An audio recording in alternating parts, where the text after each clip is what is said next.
Good morning. Ang video ko ngayon, ang pag-unbox ko ng aking Shopee na purchase. Wallet po ito.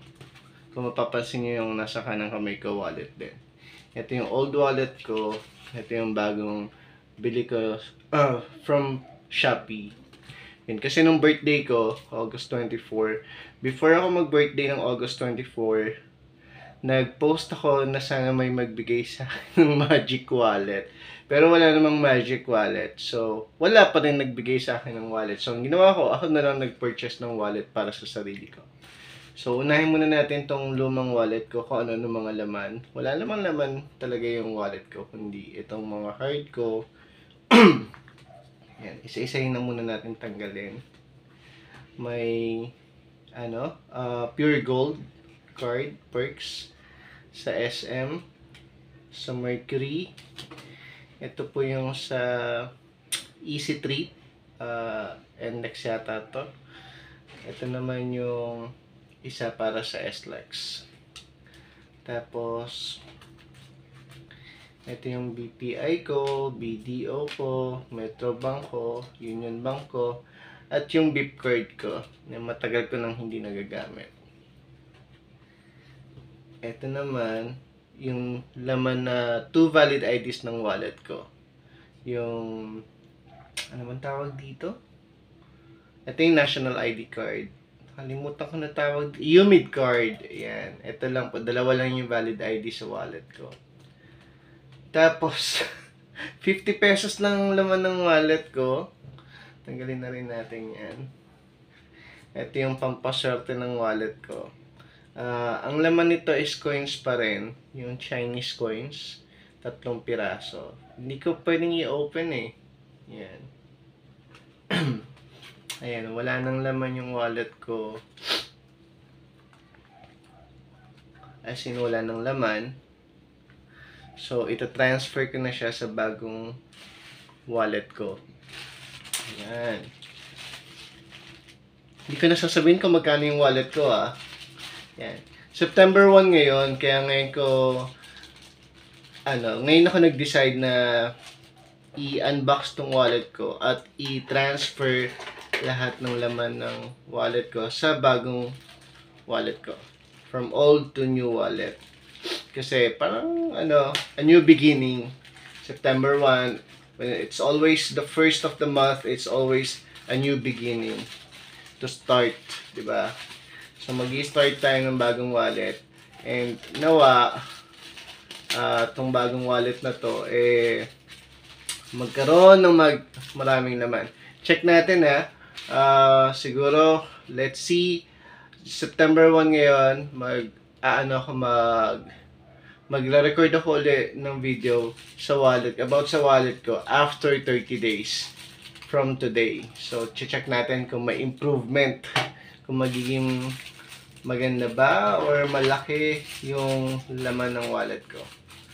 Ayan. Let's see. Sana maging maganda. Ito po yung bagong wallet ko. Hindi siya mahal. Mura lang siya. Gusto ko lang talaga magkaroon ng bagong wallet kasi nafe-feel ko yung luma, hindi masyadong napapasukan ng maraming pera. Parang palaging paubos. Minsan, or madalas, kinakapos pa ako. So sabi ko, I think I need to change my wallet na. Ito po yung bagong wallet ko. Hindi ko alam kung anong brand to, pero ayan, sa Shopee, galing siya sa Shopee. Ayan, may coin purse. Dito, naglalagay ka ng mga coins mo. 1, 2, 3, 4, 5, 6, 7, 8, 9, 10. So, may 10 slot para sa cards. Bilangin natin kung ilan to. 1, 2, 3, 4, 5, 6, 7, 8, 9, 10, 11, 12. So, 12. Kailangan 10 lang yung lalagay natin sa wallet ko na card. So, ang aalisin ko is yung hindi ko na ginagamit na card. Ayan. Ito. Tanggalin muna natin to. Lord, sana po marami pong maging naman tong wallet na to at hindi naubusan ng pera. Yan. Salamat po. Unahin na muna natin to. Hindi ako mahilig maglagay ng pictures sa wallet. So, ito na lang lucky charm ko ang lalagay ko dito sa picture slot. Yan.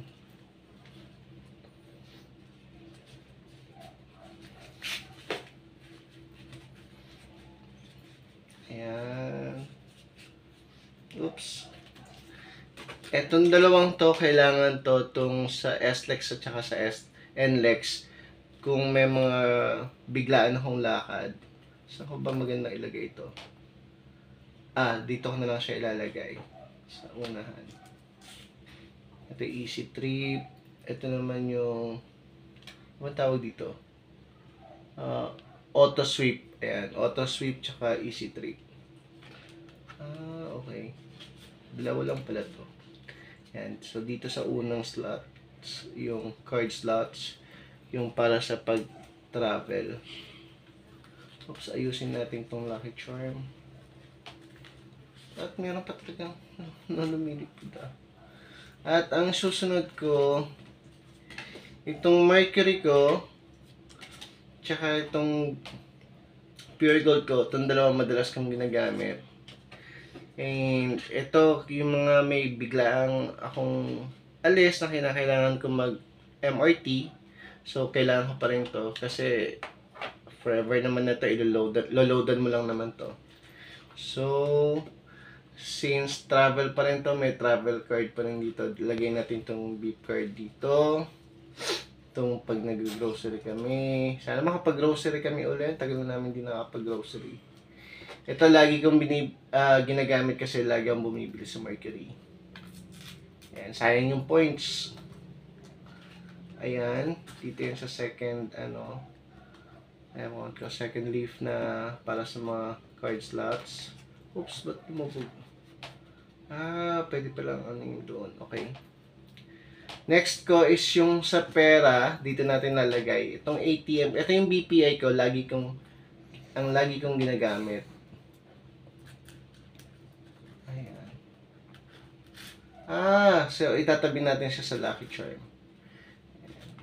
Tapos dito, wala na ako dun sa dati kong trabaho. Ito yung sa dati kong trabaho, sa dati kong trabaho, sa dati kong trabaho. Pero ito, active pa to. Active pa tong tatlong to eh. Pero mas nilalagyan ko na naman tong video ko. So, ito na lang.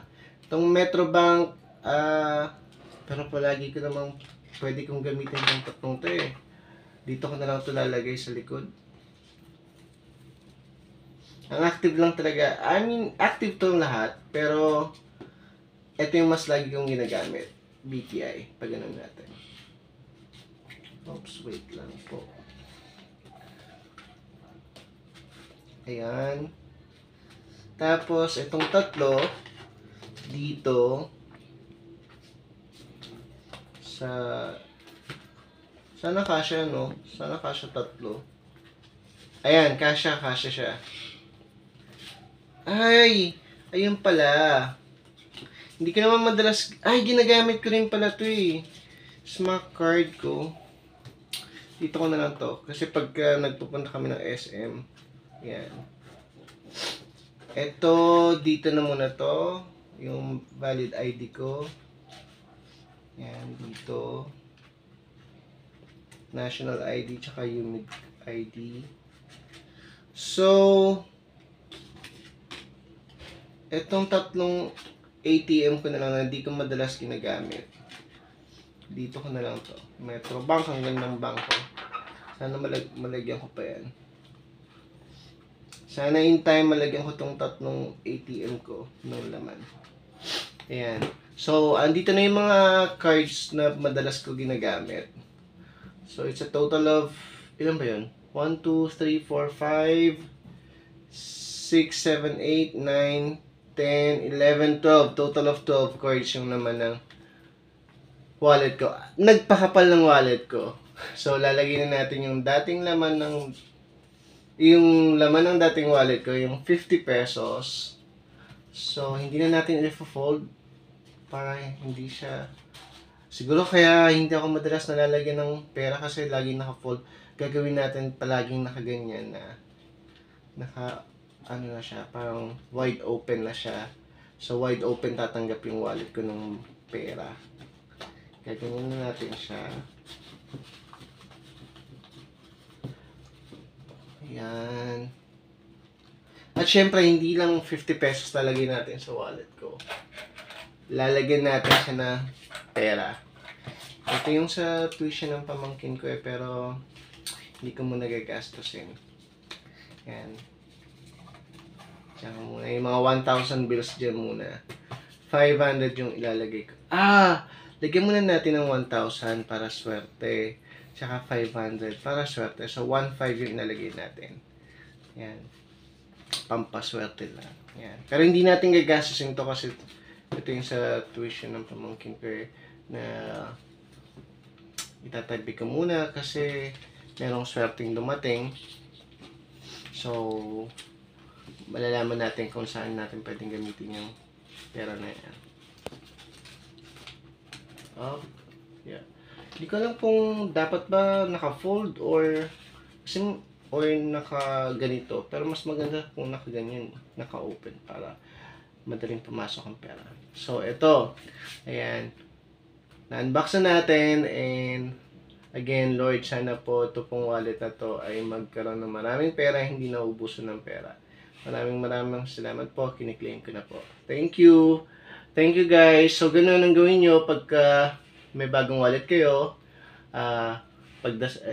Pagdasalan nyo na sana yun kung ano yung gusto nyo mangyari. And yun. Let's see after a month or two kung magkakaroon to ng more than 1,550 pesos pa. Check natin kung mga 10,000 pwede nang ilagay sa wallet ko. Parang common na laman na lang ng wallet ko, 10,000. Let's see. Thank you guys! So, natapos tayo kanina mag-unbox ng new wallet ko. So, ito naman po yung ginagawa ko sa mga coins ko. Meron akong coins, box ng mamisong mga coins. So, ito po yun. Yan. Ayan. Dati, kalahati na to eh. Pero ngayon, nagagamit ko siya pag may binibili. Halimbawa, hingi sa anong pambiling shampoo or bibili ako ng mga kung ano kailangan ng barya. Ayun, nababawasan siya. Pero, hopefully, in time, mapuno ko to uli. Ayan, ito puro yan mamiso. Ayan, puro mamiso yan.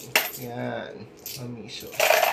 Ito namang isa, dati yung pinaglalagyan ko ng coins, na mga 20, 5 pesos, ayan, may 20 pesos siya, may 5 pesos siya. Basta 20 pesos, 10 pesos, 5 pesos dito sa isa.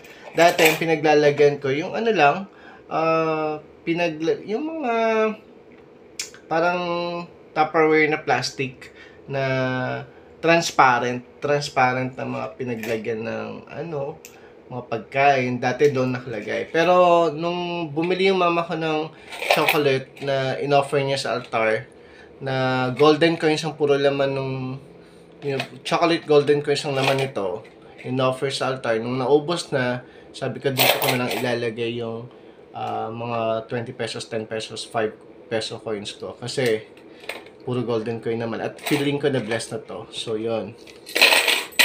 Sana mapuno ko rin to. Yan.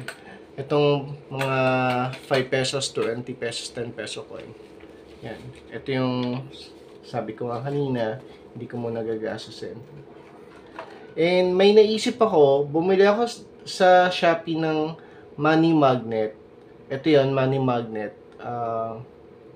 Hindi ko alam kung effective siya or what. Pero sana maging effective. Dati kasi nakadikit lang dun sa isang lagayan to. Parang walang nangyari. Pero ngayon ang gagawin ko, itong isa, kasi feeling ko ang nagmamagnet lang silang dalawa eh. Ngayon ang gagawin ko, itong bilog, dito ko ilalagay sa mga 1 peso coin. O, dumikit na, di ba? So, pero yung imamagnet niya, hindi yung magnet to magnet, di ba? Tapos itong pahaba, dito ko ilalagay. Ayan, tingnan natin kung magmamagnet siya ng coins, magmamagnet siya ng pera. Ayun dumikit na. Na-magnet niya na yung mga pera, di ba? So, dapat pala hindi ko pinagdikit. Kasi ang nangyayari is magnet to magnet yung na ano yun, na-attract niya. So, ang mangyayari, dapat pinaghiwalay ko yung 1 peso bilog dito, tapos ito dito. So, ayun. Sana makapag-magnet tayo ng maraming pera. Ayun. Salamat sa pag-watch. Thank you again. Paki-watch po ng complete, paki-like, and paki-subscribe.